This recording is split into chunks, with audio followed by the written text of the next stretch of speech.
خوشنودی حضرت فاطمہ زہرا سلام اللہ علیہا کے لیے بھی بآواز بلندر سلامات صلی اللہ علیہ محمد۔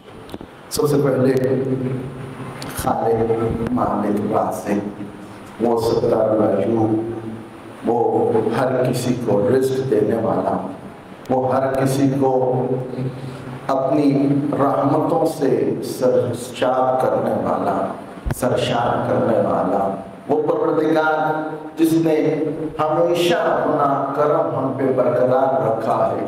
ہم نے اپنی عبودیت کو بھلا دیا لیکن وہ اپنی خالقیت کو نہیں بھلاتا ہے۔ وہ رازق ہے، اس نے کہا رزق میرے ذمہ ہے، اب ہم جیسے بھی کیسے بھی رہیں، جتنے پورے سے پورے بھی ہو جائیں، لیکن وہ اپنے عمل سے باز نہیں ہے۔ اس کا جتنا شکر ادا کیا جائے کم ہے کہ جس نے ہمیں صحیح سالم خلق کیا، اس کا کس چیز کا ہم شکر ادا کریں کہ ہمارا ایک ایک سانس جو ہے اس کی اگر ہم تو سنا کریں تو ایک سانس کا بھی شکر ادا نہیں کر سکتے۔ یہ اس سے پوچھئے جس کو پتہ چلے کہ اس کی سانس کی قیمت کیا ہے۔ کسی بھی ہسپتال میں وینٹیلیٹر پر لیٹے ہوئے اس شخص سے پوچھو کہ تیرا ماسک ہٹا دوں تجھے کروڑوں اربوں دے دوں گا، اس نے کہا نہیں، مجھے تیرے کروڑوں اربوں نہیں چاہیے، یہ واپس ماسک لگاتے کیوں، اس سے میری زندگی ہے۔ تو وہ جو انگنت سانس عطا کر رہا ہے تو اس کی قیمت کتنی زیادہ ہوگی۔ یقیناً وہ کریم پروردگار، ہم تو صرف جتنے گناہ گار ہیں جو اس نے ہمارے گناہوں پہ پردہ ڈالا ہوا ہے، ہاں اسی کرم کا شکریہ ادا کرتے کرتے اس دنیا سے گزر بھی جائیں تو حق کے شکر ادا نہیں کرتے۔ اور پھر کتنی بہترین اس نے ہمیں نعمت ولایت محمد و آل محمد جیسی عطا کی ہے کہ ہاں وہ چاہتا تو کسی دشمن اہل بیت کے گھر میں ہمیں پیدا کر دیتا، وہاں بھیج دیتا، نہیں، اللہ تعالیٰ کا یہ کرم بھی ہم پہ بہت بڑا ہے، کتنوں کو نصیب نہیں ہوا، اور الحمدللہ ہمارے گھروں میں یا علی کی صدائیں بلند ہو رہی ہیں، اور یہی دعا کرتے ہیں کہ پروردگار زندہ رہے تو یا علی کرتے، یا حسین کرتے،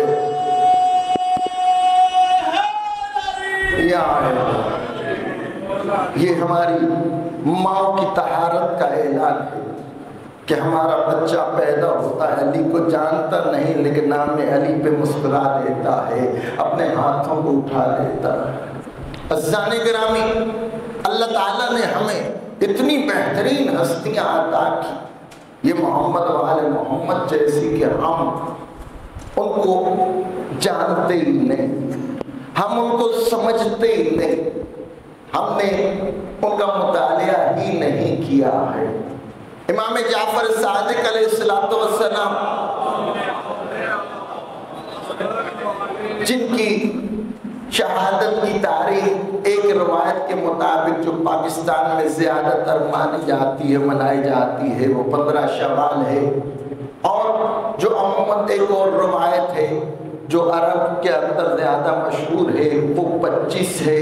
تو یہ پورے 10 دن بنتے ہیں۔ تو جہاں پہ ہم نے عشرہ فاطمیہ منانا شروع کر دیا ہے، جہاں پہ ہم عشرہ حسینیہ مناتے ہیں، وہاں پہ ضرورت اس امر کی بھی ہے کہ وہ فقہ جعفریہ سے تعلق رکھنے والے وہ تمام کے تمام شیعان امیر المومنین، ان کو یہ بھی چاہیے کہ یہ پورا کا پورے 10 دن جو عشرہ ہے، عشرہ صادق آل محمد منائے۔ ہم کیا جانتے ہیں شاہ صاحب، بخاری صاحب، توجہ میری طرف، ہم کتنا جانتے ہیں اپنے اس امام کے بارے میں جن کی وجہ سے ہم جعفری کہلاتے ہیں؟ جی، آیت اللہ قزوینی، قاسم قزوینی ایک بہت بڑے عالم دین گزرے ہیں، آیت اللہ گزرے ہیں، انہوں نے امام علیہ السلام کے اوپر ایک جلد لکھی، ان کا سلسلہ چلا رہا تھا کہ ستاملون نے ان کو زندہ زمین میں درگور کروا دیا تھا. انہوں نے یہ منت مانی تھی کہ اگر میں بچ گیا تو میں جناب زہرا سلام اللہ علیہا کے اوپر کتاب لکھوں. جی تو فاطمہ من المہد الی اللحد کتاب ادھر سے لکھی گئی. اور پھر انہوں نے کہا اس کے بعد یہ سلسلہ چلتا گیا اور امام جعفر صادق علیہ السلام پہ پہنچے تو انہوں نے 2 کتابیں لکھی. لیکن انہیں لگا کہ ہاں یہ 2 جو کتابیں ہیں یہ بہت مختصر ہیں. امام جعفر صادق علیہ السلام آپ جانتے ہیں کہ وہ امام معصوم ہے جن کو زیادہ وقت ملا دین اسلام کی اشاعت کا اور زندگی کی 65 بہاریں انہوں نے جو ہے وہ دیکھی. تو بظاہر یہ 65 سال سب سے زیادہ آئمہ میں زندگی ہے کہ جو کسی بھی امام نے گزاری ہے. تو امام کے بارے میں انہوں نے کہا یہ مختصر ہے. 20 کتابوں تک انہوں نے امام جعفر صادق علیہ السلام کے اوپر معلومات کٹھی کر کے ایک موسوعہ مرتب کیا. کتنی چھوٹی چھوٹی جلدیں نہیں، ضخیم جلدیں جو ہیں. کتنی جلدیں؟ 20 جلدیں. مجھے پتہ ہے کہ ہمارے امام جعفر صادق کے بارے میں بولنا پڑے تو 2 منٹ کیا 1 منٹ بھی بات نہیں کر سکتے. جی ایسی ہے. اگر ایسے ہے صلوات پڑھ دیجئے. تو یقیناً بہت بڑا کام ہے، بہت بڑا علمی ذخیرہ ہے کہ اتنی معلومات کو صرف اور صرف امام جعفر صادق علیہ السلام کی ذات کے ساتھ منسوب کرنا اور معلومات کو اکٹھا کر کے اس میں مرتب کرنا.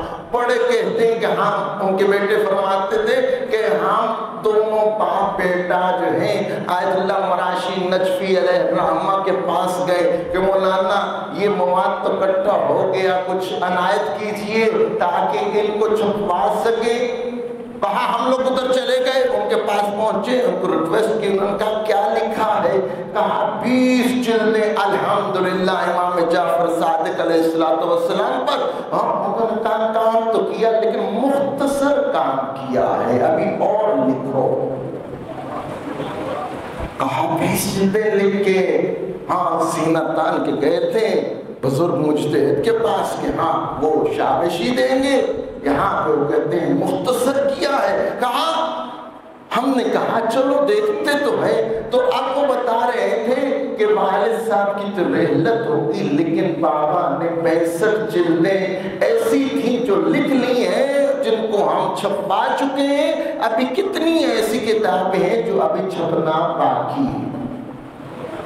اور یہ انڈونیشیا کے اندر جعفری فرقہ ہے، امام جعفر صادق علیہ السلام کی اولاد کہلاتا ہے. جب یہ کتابیں ان تک پہنچی تو وہ سارے کے سارے کہتے ہیں ہمارے جب کی اتنی عظمت ہے، وہ سارے کا سارا خاندان ولایت امیر المومنین کا اقرار کر چکا ہے. بسانے کے نامی ہم میں کمی ہے تو مطالعہ کی کمی ہے. ہم نے ان چیزوں کو چھوڑ دیا. کبھی جاننا ہے کہ ہمارے امام نے کیا کیا، یہ جعفری ہی فرقہ کیوں کہلایا؟ پہلے بھی تو امام تھے. مولا امیر المومنین علوی کہلاتے، حسینی کہلواتے، حسنی کہلواتے، سجادی کہلواتے، باقری کہلواتے. یہ جعفری ہی کیوں کہلوایا؟ عزیزان گرامی اس لیے کہ امام جعفر صادق علیہ السلام کو وہ فرصت ملی ہے کہ مولا نے ایک ایک مسئلے کو اثر نو جو ہے وہ مفصل بیان کیا. ایک اتنے ایسے بہترین قاعدے کلیہ مرتب کیے علم حدیث کے حوالے سے کہ 150 کے درمیان تقریباً فارمولے ایسے بنا دیے کہ بندہ انہی فارمولوں کے تحت آج 1000 عام مسائل کو حل کر لیتا. اور باب علم وہ اتنا وسیع ہے کہ اتنے زیادہ علوم جو اس وقت ناآشنا تھی دنیا، جیسے علم طب کے حوالے سے جو مولا نے کام کیا، علم فلکیات کیمیا کے حوالے سے جو مولا نے کام کیا، اتنے زیادہ علوم کو ایجاد کیا کہ اس وقت کی طب جو ہے یا اس وقت کی سائنس جو مسلمانوں کے اندر پروان چڑھی اور مسلمان علم و فنون میں سب سے آگے دکھائی تھی۔ یہ جابر بن حیان بابا کیمیا کون ہے؟ مولا کا شاگرد ہے۔ اسی طرح یہ مفضل، یہ جتنے بھی آپ کے آلات طبیعہ ہے، پریشر کے، سارے انہوں نے اس کو ایجاد کیا۔ اور اس طرح کر کے علم فقہ کے اندر، علم اصول کے اندر اور علم ریاضیات کے اندر جو امام کی خدمات تھیں کہ امام نے ایسے ایسے علوم کو ایجاد کیا کہ آج دنیا ان کو مانتی بھی ہے، ان کی عظمت کو بھی جانتی ہے، اور کتنی زبانوں میں ان کی شاگردوں کی کتابوں کے تراجم موجود ہیں۔ اور یہ آج جو علمی اثاثہ ہم تک پہنچا ہے، یہ سارا کا سارا امام جعفر صادق علیہ السلام اور ان کی جو یہ 4000 جو متخصصین کی طلاب کی تعداد ہے، یعنی یہ کون ہے؟ یہ وہ اسپیشلائزیشن کرنے والے امام کے وہ مشہور اصحاب ہیں جنہوں نے ایک ایک علوم کے اندر دسترس حاصل کی اور اس کو معراج تک پہنچایا اور امام کی عظمت کو سلام کرتے ہوئے دکھائی دے۔ یعنی ایک وقت کے اندر 4000 راویان جو امام کی خدمت میں فیض علم حاصل کر رہے ہیں اور سرشار ہو رہے ہیں، بہت بڑا۔ اچھا، یہاں پہ قطع نظر یہ ولایت کا قائل ہے یا یہ ولایت کا قائل نہیں ہے، ہاں تمام مسلمان جو لا الہ الا اللہ محمد رسول اللہ پڑھنے والے ہیں، وہ بھی جو نہیں پڑھنے والے وہ بھی امام کے دروازے پہ آتے ہیں فیض علم سے سرشار ہو۔ ذرا گرامی، آپ کے سامنے کتنے ہی ایسے وہ علماء کرام جنہوں نے بعد میں اپنی شریعت متعارف کروائی، جیسے امام بخاری ہے، ہاں کتنے مناظرے ہوئے ان کے ساتھ۔ امام علیہ السلام کی خدمت میں پہلی دفعہ جب مولا کا ایک چاہنے والا، ان کی ابو لیلہ کا اس کا نام ہے، ساتھ لے کے ابو حنیفہ کو امام کی خدمت میں لے کے جاتے ہیں، مولا نے دیکھا، کہا یہ کون ہے، ان کا تعارف کروا، کہے صاحب بصیرت، تعارف دیکھیے گا، صاحب بصیرت ہے اور مشہور شخصیت ہے۔ تو مولا نے کہا تھا اس کا مطلب ہے کہ یہ دین کے اندر زن سے کام لیتا ہے۔ کہا جی مولا، تو کہا اس کا مطلب ہے یہ دین کے بارے میں کچھ نہیں جانتا۔ مولا نے سوال کیے، جواب نہیں دے سکے۔ پھر پوچھا کہ تو کون ہے؟ کہا میرا نام نعمان ہے۔ کہا تو دین کے اندر سن سے کیوں کام لیتا ہے، جبکہ ہم نے اپنے اجداد سے سنا ہے، اب رسول اللہ صلی اللہ علیہ وآلہ وسلم اور اپنے جد سے سنا ہے کہ دین میں سب سے پہلے جس نے زن سے کام لیا تھا وہ شیطان تھا، ابلیس تھا، جس نے جب اللہ تعالیٰ نے کہا تھا کہ میں نے آدم کو خلق کر لیا، روح پھونک دی، اب کیا کرو تو سجدہ کرو، تو اس نے انکار کیا تھا۔ کیا کہا تھا؟ یا اللہ میں کیسے اس کو سجدہ کروں، تو نے مجھے آگ سے خلق کیا اور اسے مٹی سے خلق کیا، میں کیسے کر کے اس کو سجدہ؟ کہا یہاں یہ کیا کیا تھا اس نے اپنی فضیلت پہ گمان کیا تھا، اور اللہ تعالیٰ نے اس کو اپنی پاک محفل سے دھتکار کے نکال دیا تھا۔ کہا سب سے کام نہ لیا کر۔ امام علیہ السلام نے اس سے پھر مسئلہ پوچھا، اچھا یہ بتاؤ تیرے نظر میں کسی انسان کا قتل زیادہ بڑا جرم ہے یا پھر زنا؟ فوراً سے کہتا مولا اس میں سوچنے والی کیا بات ہے، زنا ہے۔ کہا کیسے؟ جبکہ شریعت محمدیہ کے اندر واضح ہے کہ اگر کوئی انسان کسی انسان کو قتل کر دے تو عادل گواہوں کی ضرورت، جس نے قتل ہوتا ہوا دیکھا ہے، جبکہ زنا ایسا فعل بد ہے کہ جس کے لیے کہا گیا کہ 4 عادل آنکھوں سے دیکھیں، گواہی دیں، تو زیادہ بڑا گناہ کیا ہوا؟ زنا۔ اور کہا اچھا یہ بتاؤ کہ نماز زیادہ بڑی عبادت ہے یا روزہ؟ اس میں بھی کیا سوچنے والی بات ہے، نماز۔ کہا تو پھر یہ بتاؤ کہ اگر نماز زیادہ بڑی عبادت ہے تو جب عورت حالت حیض میں ہوتی ہے تو اب وہ معاف کی ہو جاتی ہے، جبکہ روزہ جو ہے اس پہ معاف نہیں ہوتا ہے، اس کی قضا اس پہ واجب رہتی ہے۔ دیکھ کہ زن جو ہے تمہیں لے ڈوبے گا اور کفر تک جا دے گا۔ عزیزان گرامی، یہی ایک امام کی عظمت کا اقرار کرتے ہوئے کہتا ہے لولا سنتان لہلک العمان، اگر میں امام جعفر صادق علیہ السلام کے محضر میں نہ 2 سال گزارتا تو میں ہلاک ہوتا۔ عزیزان گرامی، یہاں پہ جو اس وقت کا دور دیکھیں تو وہ دور ہے جہاں پہ بنی امیہ کا خاتمہ ہو رہا، جنہوں نے اہل بیت علیہ السلام کو خون کے اندر نہلا کے رکھ دیا تھا، اتنا زیادہ ظلم و ستم۔ لیکن اس کے بعد وہ دور آیا جنہوں نے لسارات الحسین کا نعرہ لگا کے امام حسین علیہ السلام کے خون کا بدلہ لینے کے لیے حکومت حاصل کی تھی، ہاں، اور پھر ایسا ظلم کیا تھا امام علیہ السلام اور ان کی آل پہ یہ پکڑا تھا، صلوات محمد وآل،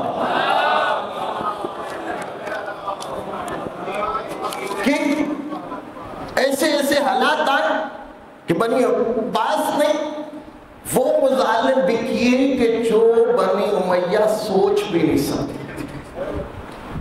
عزیزان گرامی، بنی عباس کا وہ دور جہاں پہ یہ امام کا قاتل جو ہے کبھی بھی امام کو اس کا سائنس نہیں دینے دیا، جہاں پہ امام نے اپنی خدمات انجام دی وہاں پہ ان 2 دوروں کو بڑے قریب سے دیکھا، اور اس منصور دوانکی نے امام کو بار بار بار بار جو ہے قتل کرنے کی سازشیں کی، لیکن امام کی عظمت اور ہیبت ہمیشہ اس کو ناکام بنا دیتی۔ امام کو اسی ابو حنیفہ کو بلایا اور بلا کے کہا کہ میں، کیونکہ تو بہت بڑا عالم ہے، تو فقیہ ہے، تو بہت مشہور جو ہے وہ حدیث کو جاننے والا ہے، اسلام شناس سے، امام کے ساتھ تیرا میں مناظرہ رکھتا ہوں، تم امام کے ساتھ مناظرہ کر، امام کے لیے تو 40 سوال تیار کر، اتنے مشکل سوال ہونے چاہیے کہ امام اس کا جواب ہی نہ دے سکے۔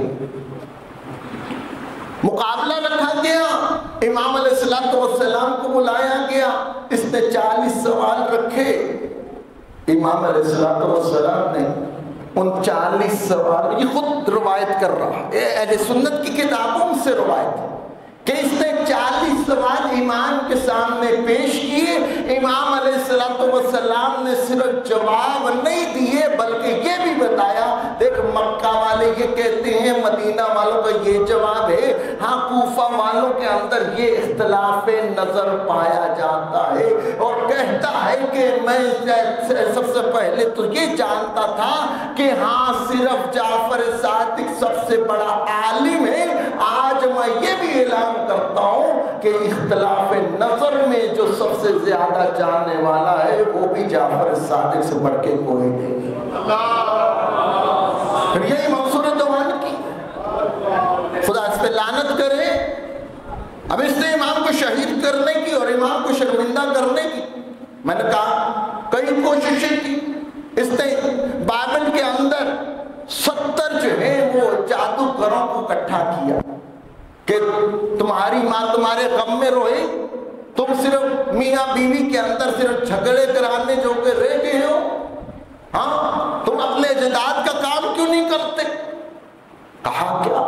کہا میں جعفر صادق کو بلاتا ہوں، ہاں تم جادو کرنا اور ہم اس کی وجہ سے ہم امام کو شرمندہ کریں۔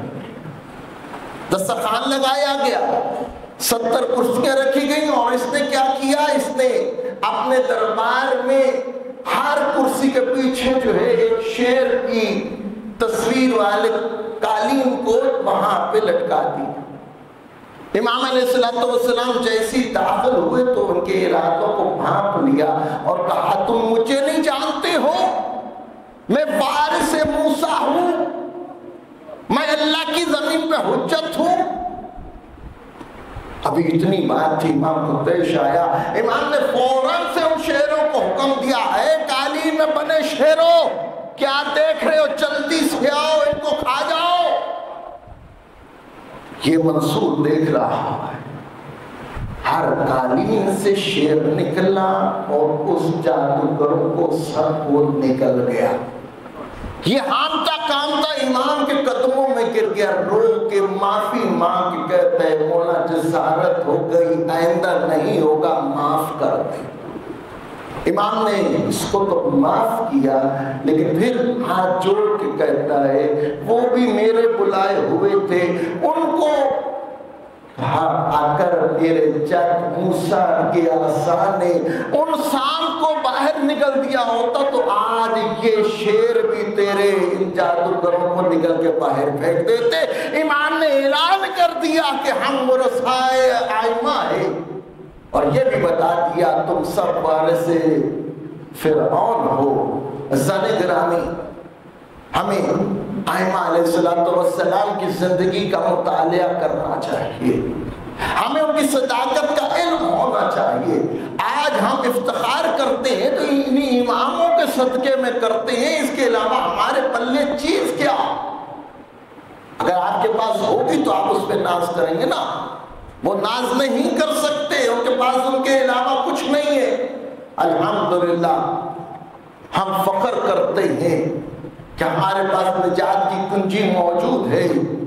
عزیزان گرامی، اور یہ کریم گھرانہ ابھی کبھی مایوس نہیں کرے گا۔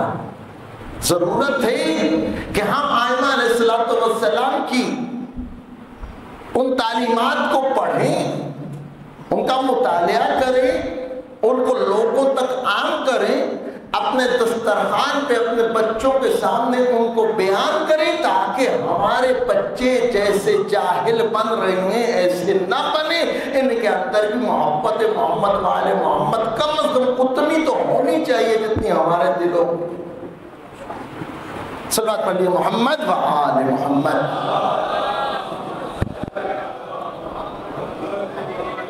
عزیزان گرامی، یقیناً جیسا کہ میں نے پہلے عرض کیا کہ یہ 10 دن ہیں تو ہمیں عشرہ پورا کا پورا صادق آل محمد کے نام سے منانا چاہیے، اور یہ کام ہم نہیں کرنا ہے، ہمارے علاوہ ہمارے کسی دشمن نے یہ کام نہ کرنے دینا ہے، نہ کرنا۔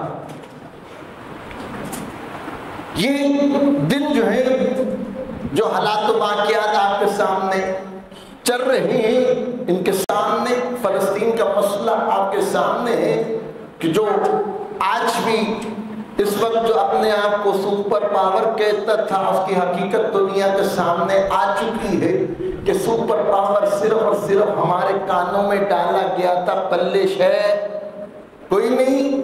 تو عزیزان گرامی، صرف اور صرف ہمت، جذبہ، جوش اور اپنے ایمان کی طاقت کے بل بوتے پہ ہی ہم ان کو شکست فاش دے سکتے ہیں۔ ایرانی صدر کا پاکستان میں آنا ایک بہت بڑا احسن اقدام تھا، اگرچہ وہ اپنے سابقہ پروگرام پہ آئے تھے، لیکن پاکستان کی طرف سے جو ان کا وارم ویلکم کیا گیا یہ بھی بہت اچھا ایک اقدام تھا، اور بہت زیادہ عزت اور احترام دیا گیا۔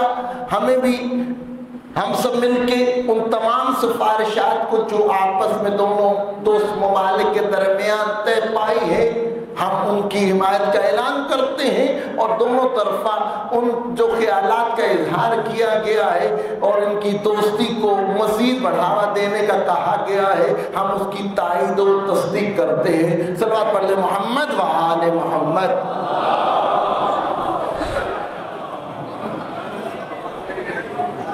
عزیزان گرامی، حج کے درخواستیں جو ہیں وہ اس ہفتے میں آخری مرحلے میں ہیں۔ جو احباب حج پہ جانا چاہتے ہیں ان کے لیے یہ بہترین موقع ہے کہ وہ اپنی درخواستیں پرائیویٹ سیکٹر میں جمع کروا کے، جن پر زندگی میں ایک دفعہ حج واجب ہے وہ معاف نہیں ہوگا، چاہے وہ صاحب ثروت ہوا تھا، وہ مستطیع ہوا تھا، استطاعت کو حاصل اس نے کر لیا تھا، نہیں کیا، اب غریب ہو گیا تو اس پہ ساکت نہیں ہے۔ جو اس انتظار میں کہ حج سستا ہو جائے گا تو حج سستا نہیں ہونا، مہنگا ہی ہونا ہے، اور جو یہ اس انتظار میں کہ بچوں کی شادی کر لیں گے، گھر بنا لیں گے، عزیزان گرامی حج واجب ہے، گھر کا حساب آپ کو دینا ہے، حج پہ آپ کی نجات ہے۔ تو بہرحال آپ کو صرف یہ متوجہ کرانا ہے کہ ہمارے اہل تشیع کے اندر کیونکہ اویئرنیس حج کے حوالے سے بہت کم ہے۔ کتنے ایسے ہمارے مومنین جن کو اکثر کو میں جانتا بھی ہوں، ہاں، جو صرف اس وجہ سے نہیں جانتے کہ ہم ان ملعونوں کے پاس جائیں گے جنہوں نے جناب زہرا کو شہید کیا تھا۔ تو عزیزان گرامی، وہ زیادہ تر لائن تو ہمارے ارد گرد یہاں پہ زیادہ رہ رہی ہے۔ وہاں جہاں عراق جاتے ہو 6 معصوم کی زیارت کے لیے، تو وہاں پہ حجاز کے اندر بھی 6 معصوم مدفون ہیں، کیا ان کا حق نہیں بنتا ہم ان کی جا کے زیارت کریں؟ عزیزان گرامی، یہ ہمیں احساس جگانا ہے، اور جو مستطیع ہیں اللہ تعالیٰ ان کو توفیق دے کہ وہ واجبات دین حج کو ادا کرنے میں جو ہے وہ جلدی کرے، تاکہ کل زندگی کے حالات بدلتے دیر نہیں لگتی کہ یہ واجب ہی رہ جائے، اور پھر وہ جو ہے وہ اللہ تعالیٰ کی وہ نعمتیں ہمارے ہاتھ میں نہ رہے۔ پروردگار سے دعا ہے پروردگار ہماری عبادات کو قبول و مقبول فرمائے، اس کے بدلے میں اجر کثیر عطا فرمائے۔ اے پروردگار حاضرین میں جو مریض ہیں ان کو شفاء کلی عطا فرما، جو تنگس سے نجات عطا فرما۔ علامہ محمد حسین اکبر صاحب، علامہ حسن اللہ مدینی صاحب، اور جتنے حاضرین میں بیمار ہیں ان کو جلد از جلد صحت کاملہ عاجلہ عطا فرما۔ کوئی غم نہ دے سوائے غم امام حسین کے، امام زمانہ کی حرمت عاجل عطا فرما۔ آپ سب سے گزارش ہے تمام مریض مومنین مومنات کی جلد سے حجیابی کے لیے، تعجیل ظہور امام زمانہ کے لیے 5 مرتبہ بآواز بلند تر صلوات۔